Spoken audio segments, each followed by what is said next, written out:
पोथी पढ़ी पढ़ी जग मुआ, पंडित भया न कोय।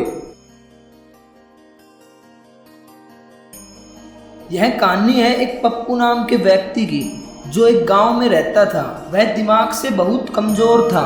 उसे शक्कर और घी लेने के लिए एक एक रुपए के 2 सिक्के देकर भेजो तो वो 2 बार वापस आता था।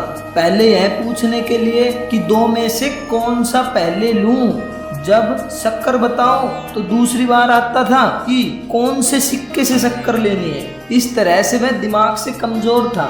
तो उसके शिक्षक ने एक हल निकाला कि उसे विस्तार से स्टेप बाय स्टेप पर्ची में लिख कर दे कि आपको कैसे कैसे करना है। अब एक दिन उसकी किसी गलती की वजह से उसे घर से बाहर निकाल दिया गया।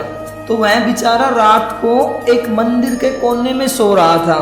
तब कुछ चोर उचक्के आए तो पप्पू ने उनसे पूछ लिया कि आप लोग इतनी रात में क्या कर रहे हो। तो चोरों के मुखिया ने कहा, हमारा तो धंधा ही रात का है, तस्करी का। पप्पू ने उनसे पूछ लिया, ये तस्करी क्या होता है। तो मुखिया ने ये कहा, बिना कोई रोकने वाला धंधा, मतलब कि हमें कोई रोक नहीं सकता, ऐसा धंधा करते हैं हम। तो फिर पप्पू बोला कि यह धंधा तो मुझे भी सीखना है। मुखिया ने अपनी रस में समझाई, मतलब कि अपना काम धंधा बताया कि ऐसे ऐसे करना है आपको। पर पप्पू के पल्ले कुछ नहीं पड़ा। तो उसने कहा, पर्ची पर लिख कर दीजिए कि कैसे कैसे करना है, ताकि मैं जहाँ जाऊँ वहाँ पर अगर भूल जाऊँ तो पर्ची से देखकर उस काम को पूरा कर सकूँ। तो मुखिया ने अपने मुद्दे लिख कर दे दिए।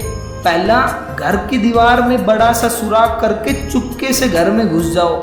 दूसरा, घर की चीजें देखना और जो मन को अच्छी लगे उसे ले लेना। और तीसरा, चीज लेते वक्त घर वालों की अनुमति नहीं लेनी है। और चौथा, चीज लेकर के चुपचाप वहां से निकल जाना है। अब पप्पू अपनी पर्ची लेकर घर में जाने को तैयार हो गया। पप्पू घर में घुसा और उठाया एक बर्तन, पर बर्तन उसके हाथ से गिर गया। तो आवाज हुई और घर वाले सभी जाग गए। तो घर वालों ने देखा कि चोर चोरी कर रहा है। तो उसने पप्पू को पकड़कर उसे पीटना शुरू कर दिया। तो पीटते हुए पप्पू बोला, ऐसा पीटना तो लिखा पोथी में है ही नहीं। तो घर वाले लोग सोचने लग गए, यह चोर किस लिखा पोथी की बात कर रहा है। तो उन्होंने पप्पू से कहा कि यह लिखा पोथी का क्या माजरा है। तो पप्पू ने वो हिदायतें लिखी हुई पर्ची दिखाई कि उनके मुखिया ने क्या क्या हिदायतें लिखी हुई है। तो तब घर वालों ने पप्पू पर करुणा करके उसे छोड़ दिया। तो ऐसे ही कबीरदास जी ने लिखा है, पोथी पढ़ी पढ़ी जग मुआ, पंडित भया न कोय।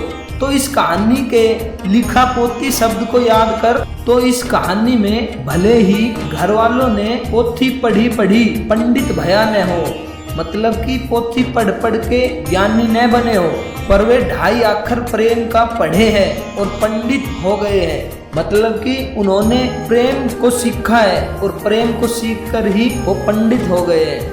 पोथी पढ़ी पढ़ी जग मुआ, पंडित भया न कोय। 2.5 अक्षर प्रेम के, पढ़े सो पंडित होए।